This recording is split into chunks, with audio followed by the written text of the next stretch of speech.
Yun, magandang buhay mga kalayas. Welcome sa kusina ni Papa ni Layas. Ngayon ay mag-share naman ako sa inyo ng isang lutuin na naman sa aming bayan, sa bayan ng Mauban. At ang aking specialty din na isa pa, ang pagluluto ng arroz caldo. Ngayon, umpisa natin magluto ng arroz caldo. Game? Okay, umpisa natin maglinis ng manok. Ayan. Tatanggalan natin ng balahibo yung manok na yan.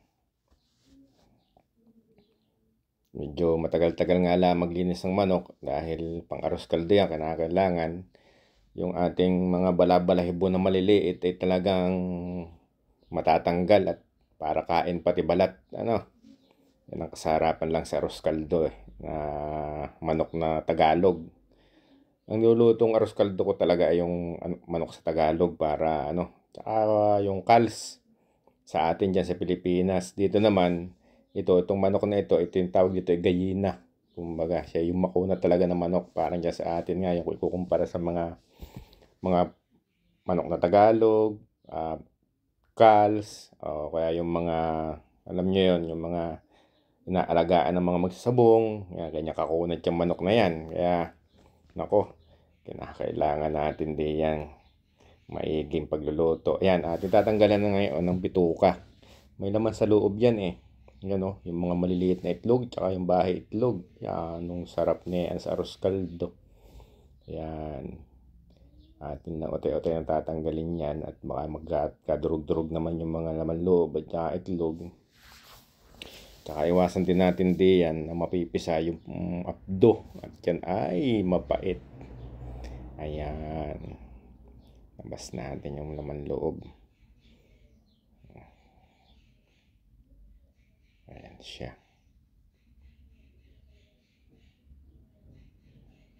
Medyo talagang mabusisi lang ang paglilinis ng isang buong manok na may kasamang laman loob. Ingat lang at baka tayo masugatan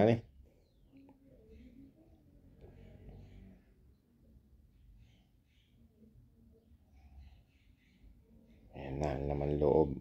Yan ang ating ilalagay sa plastic at ating isasama sa pakulo na may rekado. Yan ang maliliit na itlog. Yan, sarap na yan. Ayan siya. Atin naman ngayon na yung tawag sa amin sasalabsaban. Yan. Ang papadaanin sa apoy para masunog yung mga maliliit na hindi nakikita ng mata ng mga balahibo. Yan, ganyan ako magluto ng arroz caldo. Sa amin ganyan ang pagluto ng arroz caldo, tipiko na maubanin. Ganyan magluto ng arroz caldo, talagang iniihaw-ihaw ang manok para maalis yung mga balahibo. Yun ang purpose niyan. Yan, lalo niya sa may parting ulo, masarap yan. Kaya lang marami din balahibo yan. Kaya kailangan talagang lilinisin mo maigi yung parte ng ulo na yan. At yan ang mga balahibo. Hindi masyadong sasaid masyado at makunat ang pagtatanggal ng balahibo. Ayan na. Para na siyang inihaw na manok. Ayan, natapos na tayo dyan. Nugasan natin yung mga laman loob ng manok. Ayan siya. Yun ang laman loob na nakuha ko sa nabili kong manok na gallina. Gallina ang tawag yan dito sa amin sa Spain. Yun yung makukunat na manok. Pero swerte ako at nakachumpo ko ng may laman sa loob. Bibihira yung ganan na makakabili ka dito sa Spain ng may laman sa loob ang manok. Yan, hugasan natin yung manok. Yung ating inihaw na manok. Tapos tatanggalan natin ng tatanggalin natin yung may tuka. Tapos ating lilinisin maigi. At nang pipisain natin yung ulo na lumabas yung mga uhog ng manok kung may uhog. Ayan na. Lalamasin natin maigi yung ulo para malinis at yung paborito ko. Ayan, kakalisin natin yung palong. Tatanggalin natin ng mga matitigas na mga sa mga pakpak, yung mga dulo-dulo. Ayan. Mabusisi nga lang ako maglinis ng manok pag ako'y magluluto talaga. Patuloy natin yung sobrang pa at yan naman hindi na rin makakain.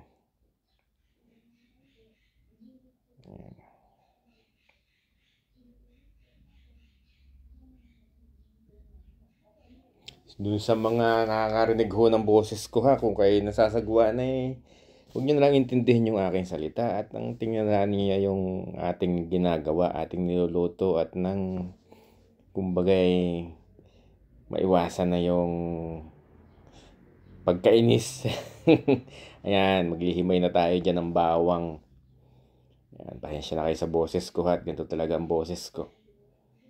Ayan na. Dinamihan ko ng bawang talaga para sa pagigisa at panlagay na rin sa pagkaluto ng arroz caldo.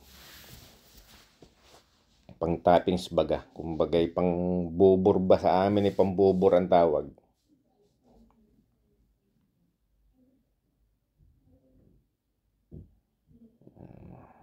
Tsaka lang talaga ang pagbabalat ng bawang.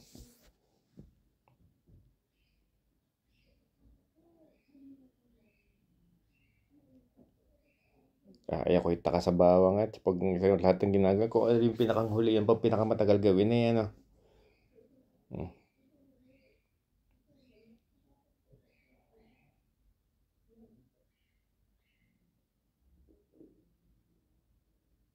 Talaga namang pinahirapan pa ko nung kaliit-liit na bawang na yun. Talagang doon pa ako nagtagal eh.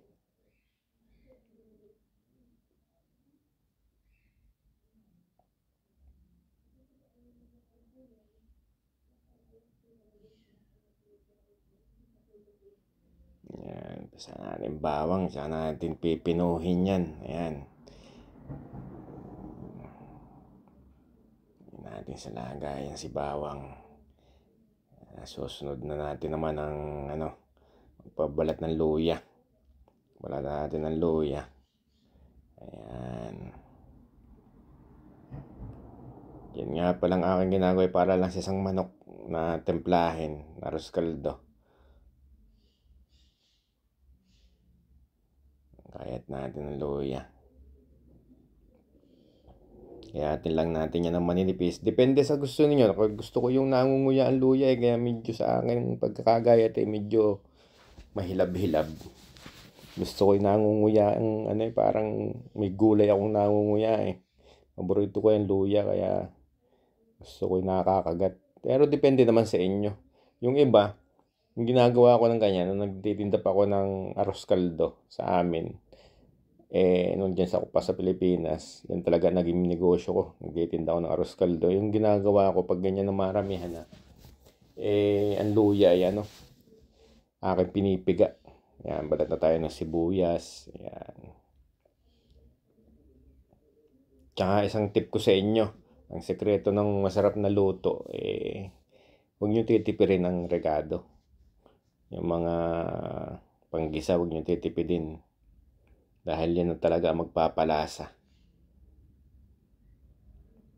Napakasimple lutuin lang ng arroz caldo. Lahat ay marunong yan. Pero yun nga lang, depende nga lang sa kalalabasan at talagang hindi, ang arroz caldo hindi lang naman basta maluto lang, talagang kinakailangan mo rin naman palasahin. Pero pag itinalasahan mo itong ginagawa ko, pag nalasahan ninyo, baka sabihin nyo namang ito talaga ang arroz caldo nga. Papakita ko sa inyo kung paano ang buong procedure ng aking pagluluto. Yan ay turo pa sa akin ng talagang matandang maglulugaw sa amin sa sabungan. Kaya baong-baong ko yung kanyang itinuro sa aking reseta. Recipe ng arroz caldo. Simpleng arroz caldo lang pero talagang kinakailangan din nga na malasa. Ayan, putulin natin tong ulo. Ayan. Tapos yung liig. Nung ako nagtitinda ng arroz caldo, yung isang buo niya mula dyan sa liig na yan hanggang sa ulo, isang buo yan. Yan ay isa rin ang presyo. Kumbaga kapresyo rin yan ng hita, ng pakpak, yan, ng pitso.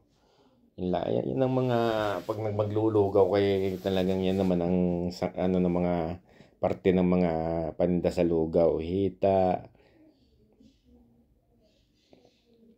pakpak, yan. Tapos puil, yung tinatawag na puil, yun yung may puwit ng manok.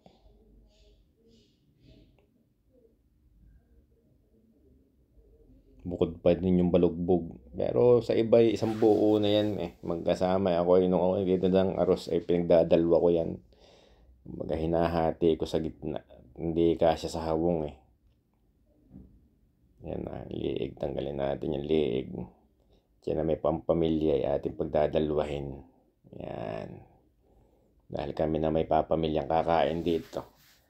Tama ng pagkain namin yung isang buong manok na nakalugaw. Yan, hati natin yan.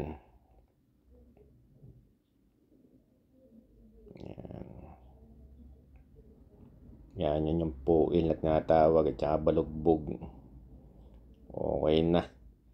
Yan, tatanggalin natin yung nasa may puwit na yun at yun may laman na dilaw eh. Hindi ko alam kung ano yun pero talagang tinililinis ko yun, natanggal ko talaga. Nuhugasan ko yan.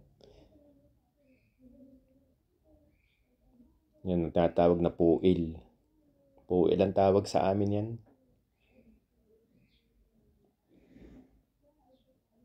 Yan, hatiin natin yung pitso. At pag buo ay matagal maluto dahil lagang may kakunatan yung manok na yan.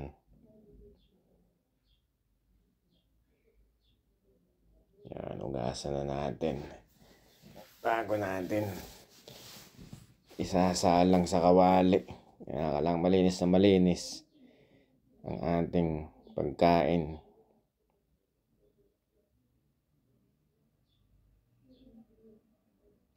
Linis lang tayo ng manok.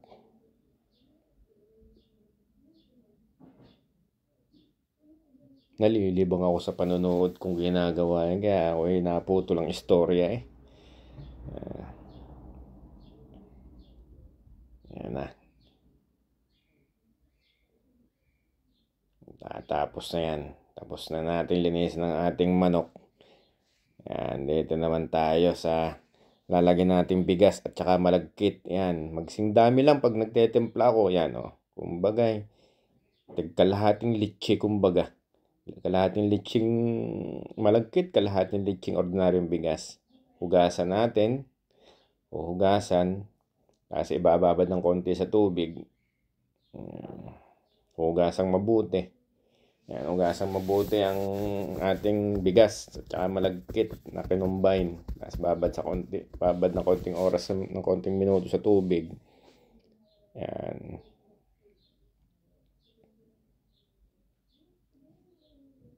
Yan ang kung paano ako magluto ng arroz caldo. Papakita ko sa inyo para malay nyo, maibigan din ninyo. Ayan, lagay na tayo ng mantika sa ang kawaling pagigisahan. Dadamihan natin ng mantika para maluto yung bawang ng maayos.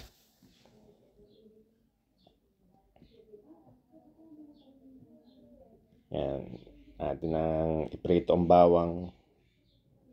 Yan, madami ang bawang na ginawa ko para lumasa sa mantika yung kanyang katas. Yan. Papupulahin natin yan hanggang sa mag-brown talaga. Yan, na-brown na ang bawang ko. Gusto ko talagang mapula-pula pa. Yan. Tapos babawasin natin yung sobra.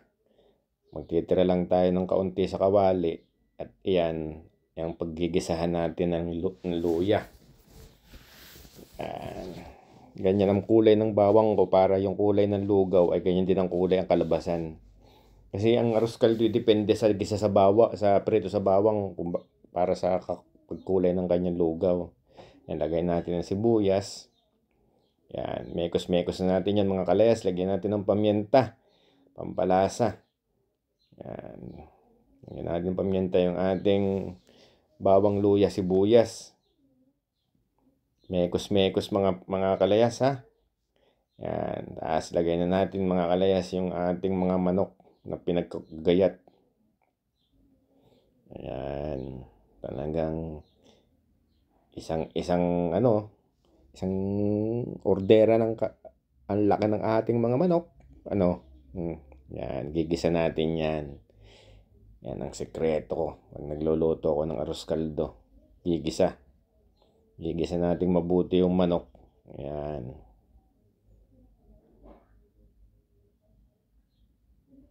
Gisa lang ng gisa hanggang sa kumapit ang lasa ng ating tapos lalagyan natin yan ng patis. Yan, ang ating pampaalat, patis, arroz kaldo. Yan, mekos-mekos alay mga kalayas ha. Mekos-mekos. Aba, ay nasurpresa pa nga ako ng aking videographer Iyon, huling-huli ako naghahalo para din naman totoong nagluluto Seryoso kunwari hindi pinapansin. Yeah, boy. Yan. Tapos, pag ganyan ang gisado na yan, takpan natin.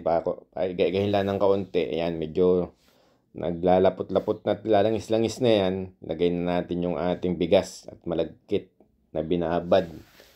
Yan, sinala natin yan para mawala yung sabaw na tubig.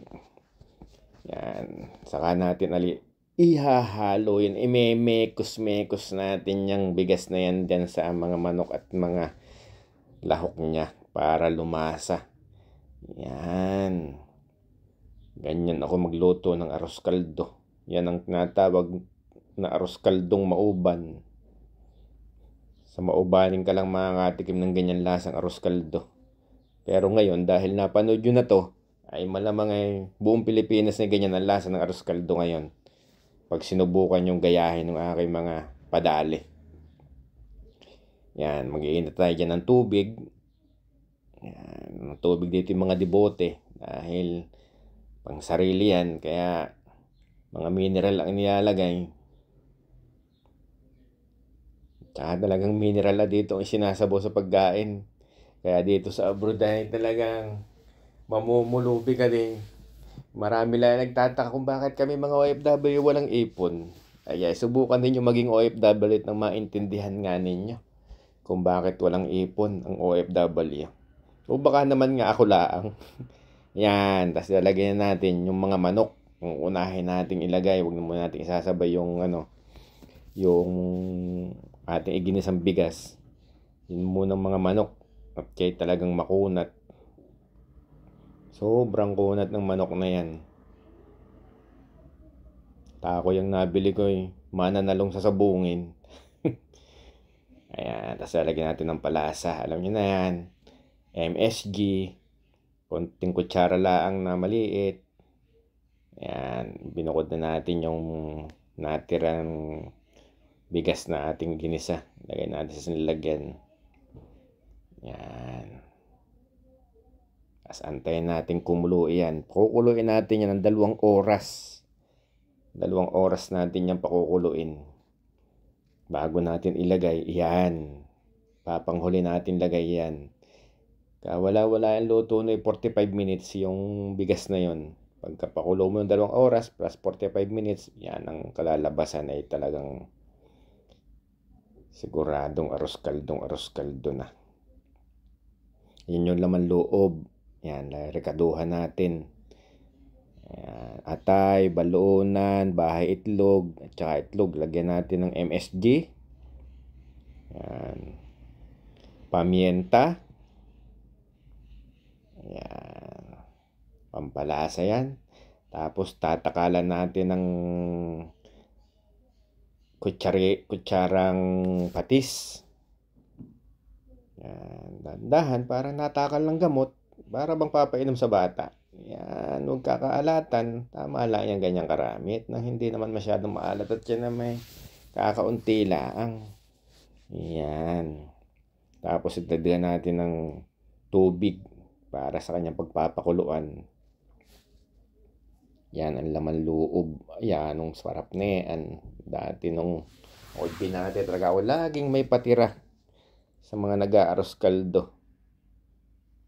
Pinapatira ko agad. Talagang iba-ibang presyo na yan naman. Dahil talagang special Yun ang pinakang special sa arroz kaldo. Yan, babalutin ganyan. Seselyo yan. Sasaraduhan. Ayan na. Tapos ibubuntog natin yan. Di yan sa sa nakulo para maluto. Yan, yung binalot na yan. Tapos maghihilsa tayo di yan ng sibuyas na dahon. Pang garnish yun yan. Kumbaga, yan na.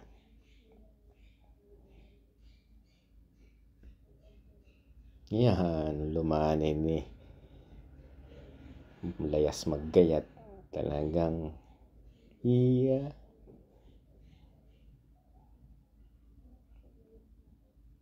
Yan, tapos na yung ating sibuyas. Yan. Tapos yan yung ating bawang na natira. Yan, nakakulo na siya. 2 oras yan. 2 oras kung pinakukulo. Tapos yan, nalagay na natin yung yung kanyang kanin. Yan. Plus 45 minutes. Yan. At yan ay siguradong purbasan ninyo. At nang matikman ninyo kung ano nga talaga ang lasa ng luto ng maubanin. Yan, ganyan ako magluto ng arroz kaldo. Yun, nakakulo na oh. Yan, lagay natin yan. Yan. Yun namang isang nasa plastic na yan ay yung itlog na nabasag ay binalot ko na at nang sayang din naman. Pag naluto ay di kabusugan din. Yun. Ayan na siya na malapot ng pagkakabulak niya. Kasi malapit na yan. Nako, ayan na nga. Talagang iba na yung bulak na arroz kaldo na ang datingan. Ayan, yung laman sa loob ating bubuksan at luto na. Uy, bango. Bango niyan. Uy, naunang lumaglag ang itlog. Yan, sarap niyan. Purbasan ninyo. Purbehe, ya. Lutuin din nyo ganitong pagkakaluto at nang malaman ninyo kung ano nga yung sinasabi kong sarap. Yan, baga. Yun, oh, bahay itlog, oh. Yun. Atay, balunan. Ay, kita nyo na. Isipin nyo lamang, sa isip nyo lang ay masarap ay yung matikman nyo pa kaya ay sabihin naman ninyo, ayan na. Ayan na nga ang sinasabi ko, sasandok na tayo dyan. Uy, hita. Hita yan, hita. Tatakalin na natin. Kalaking lalagay, kakaunti naman ang ilalaman. Ayan. Ayan siya. Garnisyon natin ng sibuyas. Bawang. Ayan. Tapos lagyan natin ng isang sili. Ay pang-restaurant ang silbi eh. Ano? Kala mo na may totoo di. Isa pa. Yan. Ayan na si Puil. Yan ang tinatawag na Puil. Tawag namin dyan Puil sa aming bayan. Yun. Ewan ko kung anong tawag ninyo. Pag nakarating na kayo sa gantong ng video, paki-comment kung taga-saan kayo. Sa-shoutout ko kayo sa susunod na video. Ano? Yan. Yan ang final touch natin na ating kakainin ngayon ng arroz kaldo ni Layas. Hanggang sa muli!